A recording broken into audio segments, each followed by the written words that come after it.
50,000 people held their breath at once. Not because of a match point, not because of a tiebreak, because a 19-year-old from Manila leaned toward a teenage ball kid during a routine changeover and said something in German. Fluent, warm, casual German. And the entire stadium in Berlin came completely undone. That is where this story begins, but it is not where it ends. Because to understand why that 30-second moment stopped Steffi Graf cold, why phones flew into the air, why strangers grabbed each other by the arm, why a woman in the front row covered her mouth like she had just witnessed something holy, you have to go back much further. You have to go back to a little girl in Manila who was born into a world that was never designed to notice her. Alex Eala grew up in the Philippines with a father who had played professional tennis himself.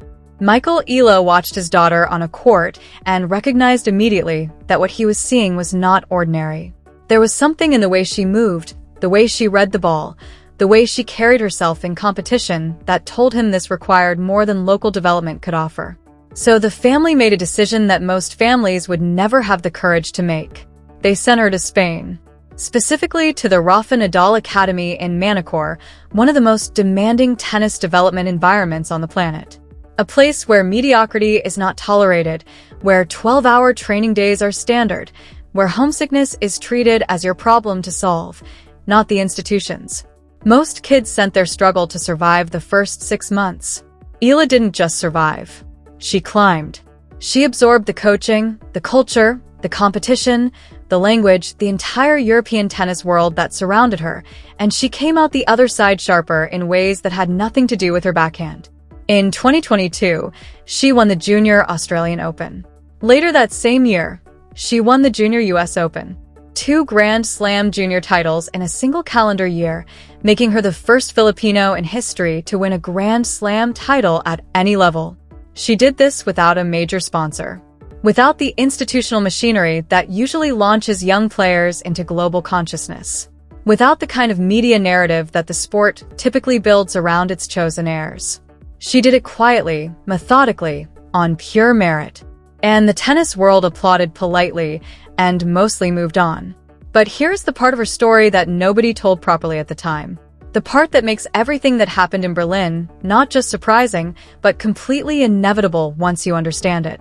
During those years at the Nadal Academy, surrounded by Spanish coaches and European training partners, Eala was doing something that no press release ever mentioned. She was learning how to belong everywhere. She traveled through German-speaking countries during junior development circuits. She spent extended time in environments where German was simply the language people used to talk to each other. Not a subject she was studying. Not a skill she was acquiring for strategic reasons. Just the natural result of a young woman paying attention to the world around her and choosing to meet it on its own terms.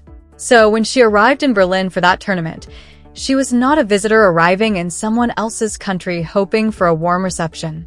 She was a professional who had quietly, without announcing it, made herself at home in a world far from where she started. Berlin just didn't know that yet. Now here is the thing about changeovers in professional tennis. They are designed to be invisible. 90 seconds of functional necessity where players sit down, towel off, drink water, stare at the strings of their racket, collect themselves. Ball kids move through the frame like background characters in a film. Nobody talks to them. Nobody really sees them. They are part of the infrastructure of the match, not the human texture of it. That is how it always works. That is how it worked in every professional match before this one. Eala was midway through the second set of a competitive match. The Berlin crowd had been warm all day, engaged, appreciative, but not yet electric.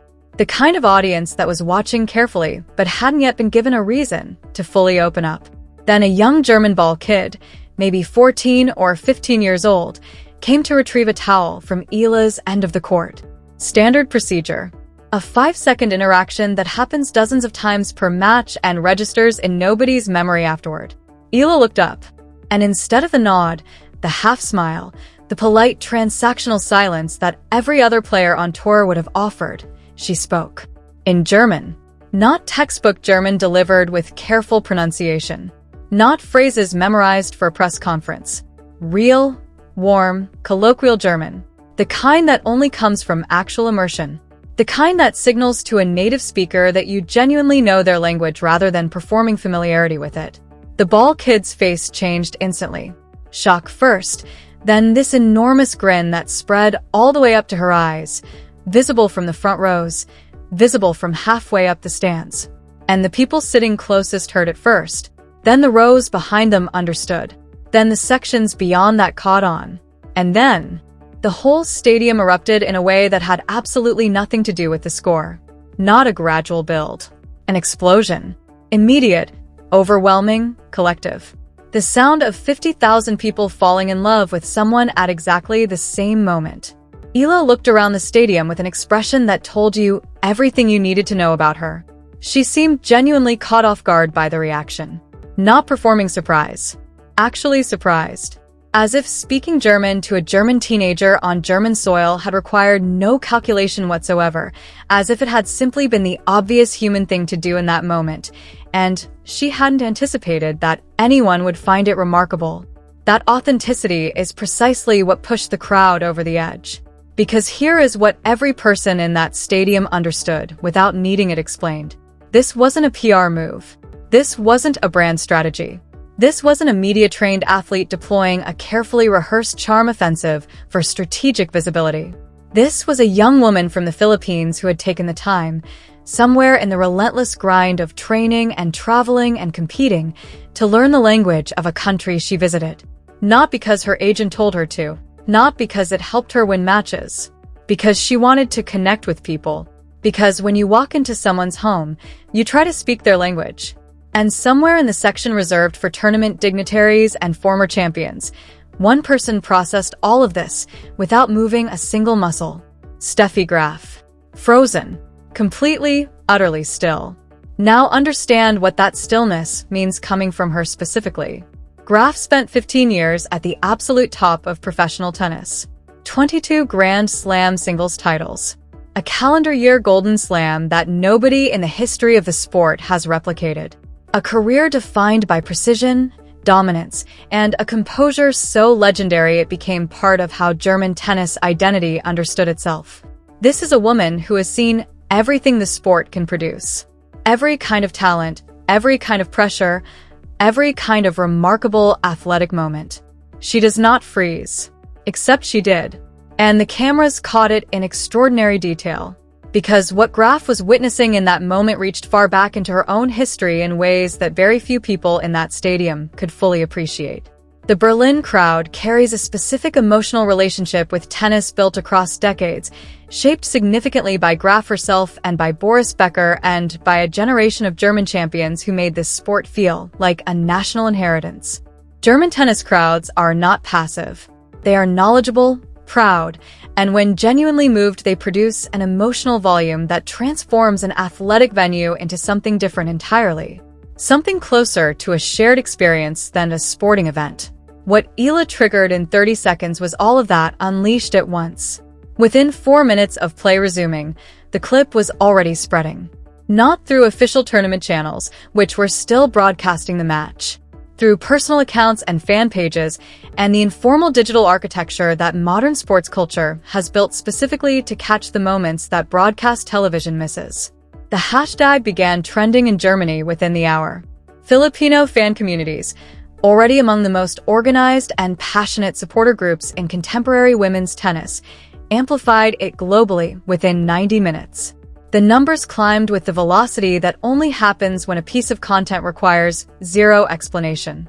When something is so immediately human and so completely comprehensible that no context is needed to feel it. Comments arrived in German and Filipino and English and Spanish. German fans wrote about disbelief and warmth and something they were struggling to name precisely. Filipino supporters wrote about what it means to watch someone from home move through the world with that kind of ease and grace and quiet confidence. Tennis people who normally resist anything that pulls attention away from the athletic competition found themselves sharing the clip anyway. One comment, widely quoted in the days that followed, captured something essential in 6 words. She didn't have to do that. And that is exactly the point. The most powerful gestures between human beings are always the ones that serve no strategic purpose. The ones that cost nothing logistically but reveal everything about who a person actually is when nobody is grading them. Eala could have sat in silence during that changeover. She could have offered a nod. She could have done what virtually every professional athlete on every tour does every single day, which is treat the people working invisibly around them as functional backdrop. Instead, she looked at a teenager doing an unacknowledged job and chose to meet her in her own language, in her own world, without ceremony. 50,000 people erupted because they understood they were watching something the sport rarely produces and cannot manufacture.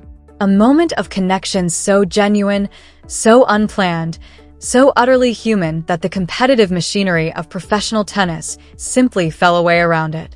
And Steffi Graf, who built her entire legend on discipline and control and legendary self-possession, could not find a single thing to do with her face or her body except go completely still. That stillness was the tribute. The crowd's eruption was the verdict. And Eala's expression afterward, slightly surprised, quietly amused, entirely genuine, was the signature of someone who had no idea they just changed a room forever. The question this moment leaves behind is not whether Alexandra Eala will win Grand Slams at the senior level, or reach #1, or collect the trophies that would place her formally in the conversation about the sport's greatest players. She may do all of those things. She may be just getting started. But the question that this 30-second changeover in Berlin actually asks is something deeper and more uncomfortable than rankings or titles. It asks what